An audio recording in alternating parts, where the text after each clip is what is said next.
Shalom, selamat pagi Bapak Ibu dan Saudaraku yang terkasih dalam Tuhan Yesus Kristus. Salam jumpa kembali dalam program Teduh Senin Teduh. Saat ini bersama saya Penatua Estu Bayin, saya akan membawakan renungan yang terambil dari Injil Markus pasal 12 ayat yang ke-29 sampai 31. Namun sebelum kita membaca dan merenungkan firman Tuhan, mari kita memohon pertolongan Roh Kudus dalam doa. Kita berdoa. Tuhan Allah Bapa kami yang di surga, Allah di dalam Tuhan Yesus Kristus, pada saat ini kami memohon kepadamu Tuhan, kami akan membaca bagian dari firman-Mu. Engkau kiranya menerangi hati dan pikiran kami agar kami dimampukan untuk memahami firman-Mu dan dapat kami laksanakan dalam kehidupan kami sehari-hari. Di dalam nama Tuhan Yesus kami berdoa. Amin.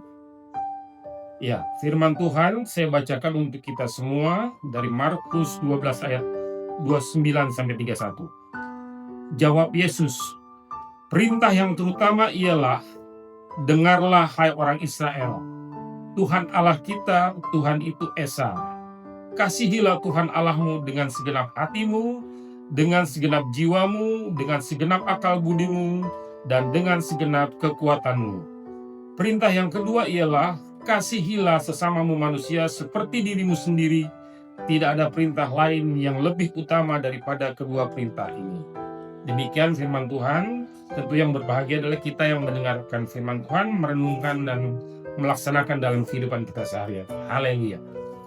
Ya Bapak Ibu dan Saudara yang terkasih, mungkin kita pernah mengalami luput dari suatu peristiwa yang bisa mengancam kehidupan kita. Misalnya kita luput dari suatu kecelakaan, ataupun terhindar dari suatu bencana, ataupun luput dari suatu tindakan kejahatan. Maka otomatis kita akan bersyukur kepada Tuhan karena Tuhan telah melindungi kita dari peristiwa-peristiwa yang dapat mengancam kehidupan kita.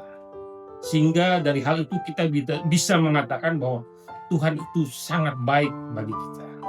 Nah, mengenai kebaikan Tuhan sebenarnya memang sungguh nyata dan bisa kita rasakan dalam keseharian kita. Misalnya ketika kita di pagi hari terbangun dari tidur, ternyata kita bisa bernafas, masih diberikan kehidupan dan kesehatan, atau kita bisa merasakan pemeliharaan Tuhan, di mana Tuhan telah memelihara dengan melimpahkan berkat rezeki untuk mencukupi kebutuhan kita sehari-hari, untuk makan, untuk tempat tinggal, untuk pakaian dan lain-lain. Itu adalah bentuk-bentuk kebaikan Tuhan. Nah, dengan kesadaran itu bahwa Tuhan itu memang baik dalam kehidupan kita, maka selayaknya kita bersyukur kepada Tuhan. Sikap bersyukur itu kita bisa wujudkan dengan sikap mengasihi Tuhan. Mengasihi Tuhan dengan sungguh-sungguh. Nah, inilah yang bisa kita wujudkan dan kita koneksitaskan dengan kita hubungkan dengan firman Tuhan saat ini yang terambil dari di ayat yang ke-30 dikatakan, kasihilah Tuhan Allahmu dengan segenap hatimu, dengan segenap jiwamu, dan selanjutnya. Ya. Nah, jadi memang kalau kita pahami, Tuhan lebih dahulu mengasihi kita dengan bukti pemeliharaannya untuk kehidupan kita. Maka wujud syukurnya kita harus menyatakan syukur dengan juga mengasihi Tuhan Allah kita. Selain itu juga kita mengingat bahwa ini memang suatu perintah Tuhan, hukum Tuhan. Kita harus mengasihi Tuhan Allah dengan segenap hati kita. Nah, kalau kita benar-benar sungguh-sungguh mengasihi Tuhan, maka konsekuensinya kita harus mengutamakan Tuhan dalam setiap langkah kehidupan kita. Kita harus mengalahkan keegoisan kita. Dan juga kita harus taat dan setia pada ajaran-ajaran dan perintah Tuhan yang terdapat di dalam firman Tuhan. Itulah yang mendasari bagaimana kita harus mengasihi Tuhan dengan sungguh-sungguh. Dan yang kedua,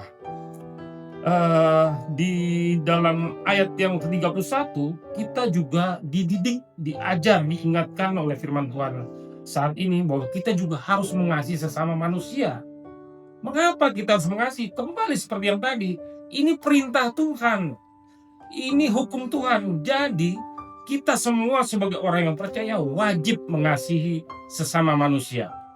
Apapun dia sukunya, apapun dia pekerjaannya, apapun dia kebangsaannya, apapun dia kepercayaan, harus kita kasihi mereka. Nah, kemudian kalau ditanya, bolehkah kita mengasihinya milih-milih nih? Saya hanya mau mengasihi orang yang baik aja sama saya. Kalau yang nggak baik, nggak usah. Firman Tuhan menyatakan tanpa kecuali, tanpa syarat, kita harus tetap mengasihi semua orang. Walaupun orang itu musuh kita, orang itu mengecewakan kita, menyakiti kita, kita tetap harus mengasihi mereka. Karena kita punya pemahaman, mereka semua adalah ciptaan Tuhan. Sama-sama ciptaan Tuhan. Kita harus mengasihi semua ciptaan Tuhan, termasuk sesama manusia. Kalau kita bisa mengasihi sesama manusia, berarti kita bisa mengasihi ciptaan Tuhan. Dan itu berarti kita juga bisa mengasihi penciptanya, yaitu Tuhan. Nah, jadi dengan kita bisa mewujudkan kasih kepada sesama, artinya kita juga bisa melakukan kasih kepada Tuhan, mengasihi Tuhan Allah kita. Nah, itulah pesan firman Tuhan pada saat ini yang bisa mengingatkan kita. Jadi dalam mengasihi ini, kita tidak boleh pilih-pilih. Tidak boleh pilih kasih hanya orang-orang tertentu saja. Kepada semua orang harus kita saling mengasihi. Jika kita semua bisa hidup saling mengasihi, maka di dunia ini akan tercipta suatu kehidupan kebersamaan yang tenang, yang tentram, yang damai. Oleh karena itu, melalui firman saat ini, marilah kita diajak bersama untuk mengasihi sesama manusia, siapapun orangnya tanpa syarat, dengan ketulusan hati. Artinya konsekuensinya kita pun harus bisa melaksanakan kasih itu. Kasih itu harus sabar, harus murah hati, harus bisa memaafkan. Nah, jadi kalau semuanya ini kita laksanakan, diharapkan dunia ini bisa menjadi aman, tenang, tentram, dan damai. Oleh karena itu, marilah kita mengasihi Tuhan Allah dengan segenap hati dan mengasihi sesama manusia. Selamat mengasihi, Tuhan memberkati kita semua. Amin. Kita akan tutup dengan doa, mari kita bersatu dalam doa. Terima kasih ya Tuhan atas firman-Mu. Engkau kiranya menuntun setiap langkah kehidupan kami yang kami jalani setiap hari. Di dalam nama Tuhan Yesus kami berdoa. Amin. Demikian tayangan Seduh pada pagi hari ini. Kiranya bisa bermanfaat dan dapat kita laksanakan dalam kehidupan kami sehari-hari. Sampai bertemu di tayangan Teduh berikutnya. Tuhan memberkati.